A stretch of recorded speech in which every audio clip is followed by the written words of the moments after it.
Shadow and Bone fans, we need to talk.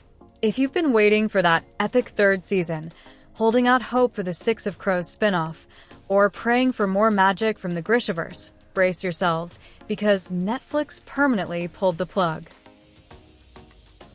That's right, they've canceled Shadow and Bone after just 2 seasons, leaving us all on a cliffhanger and wanting more. Honestly, this one hurts, even 1 year after the cancellation. So, in today's video, we're breaking down why Shadow and Bone deserved so much more, how the fanbase has been reacting, and why Netflix made a massive mistake by cutting this show short. Welcome to The Wolf Diaries.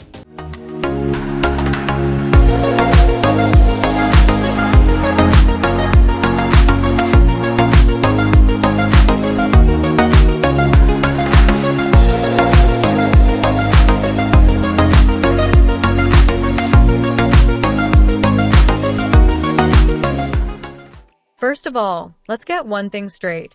Shadow and Bone wasn't just another fantasy series. This show brought something unique to the table. Set in Leigh Bardugo's expansive Grishaverse, it combined high fantasy with heist thrillers and a magical world unlike anything else out there. From the Sun Summoner Alina Starkov's journey to defeat the Darkling General Kerrigan, to Kaz Brekker and his team of misfit criminals, this show had it all. But now, the story was cut short, and it feels like we lost out on something truly special. So, let's talk about why Netflix's decision to cancel Shadow and Bone is especially frustrating. First off, the show had a dedicated fanbase. I'm talking about a fandom that showed up in droves on social media, created fan art, fanfiction stories on Wattpad and other literary platforms, and flooded YouTube with reactions and breakdowns. Even after months of delays due to the writers' and actors' strikes, this fandom never gave up hope. And the numbers were steady. The show didn't have record-breaking viewership like some other series, but its audience was devoted and growing. Just look at the fan reaction. I didn't realize you were patriots. This wasn't a casual viewing experience. People were invested. They fell in love with these characters, and the show had barely scratched the surface of the rich, complex Grishaverse. We're talking about less than half of Leigh Bardugo's books being adapted, and some of the best storylines were still ahead of us. And that's where Netflix really messed up. The second season of the show ended on multiple cliffhangers. Nikolai, now the king of Ravka, starts having visions of monsters connected to his wound from the Darkling's creatures. Alina's sun's summoning powers are starting to turn dark, and the world is far from peaceful even though the fold is destroyed. There were so many unresolved storylines. How could Netflix leave us hanging like that? Then there's Kaz Brekker and the Crows, arguably one of the best parts of the show. These characters are not your typical heroes. They're gritty, complex, and just plain cool. The fact that Netflix canceled Shadow and Bone also means we've lost the chance to see the Six of Crows spinoff, which honestly hurts even more. Look, the Six of Crows heist plot? That's the stuff of legend. Kaz, Inage, Jesper, Nina, Matthias, and Wylan, these characters deserve their own show. And fans were hyped for it. The heist genre combined with fantasy was such a fresh and exciting concept, and Bardugo's Six of Crows books are some of her most beloved. But nope, we're not getting it. And that, my friends, is a crime. Let's not forget the fates of some of our favorite characters. Matthias was still stuck in prison at the end of Season 2, trapped in brutal fighting rings while Nina could only watch, helpless. We were all dying to see his rescue and how his relationship with Nina would evolve. Now, we are never going to see that happen. It's frustrating because the show wasn't just building towards something great, it was already there.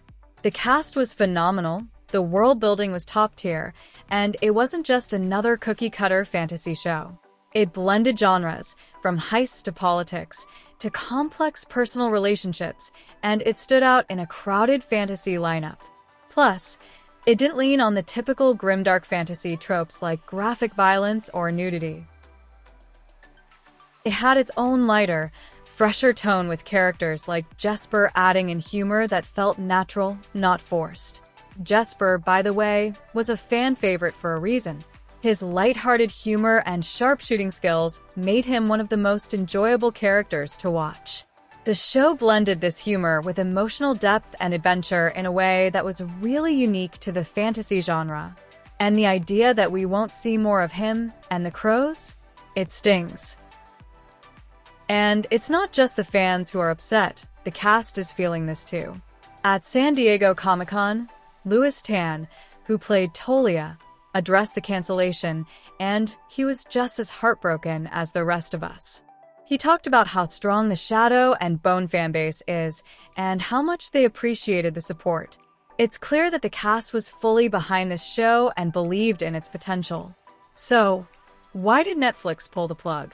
Officially, it was due to viewership numbers, but let's be real, Shadow and Bone had enough momentum and a growing fanbase. It might not have been a massive hit on day one, but fantasy shows often need time to build. Netflix gave The Witcher 4 seasons, and that show has been dragged by fans recently. So why cancel Shadow and Bone, which was only getting better? And here's the kicker. The show's cancellations sparked a huge wave of fan support. The fandom is not giving up easily to this day. There are petitions, social media campaigns, and fans rallying to bring the show back. And honestly, this kind of passion proves that the show was on the right track. If Netflix had given it just one more season, or let the Six of Crows spinoff happen, it could have been a game changer. The best storylines were right around the corner. The Ice Court heist, Alina's next steps, the evolution of Kaz and Inaj's relationship, so much potential just waiting to unfold. But now, it's up in the air if we'll ever get to see these stories on screen. In the end, Shadow and Bone deserved so much more. It was bold, different, and had a world that was ready to be explored even further. Netflix's decision to cancel it feels like a huge missed opportunity, not just for the fans, but for the entire fantasy genre. So, what can we do? Keep pushing. Keep showing Netflix and other streaming platforms that there's an audience for this show. Maybe Shadow and Bone will get picked up again, or maybe another network will swoop in to save the day. But until then, we'll just have to imagine what could have been.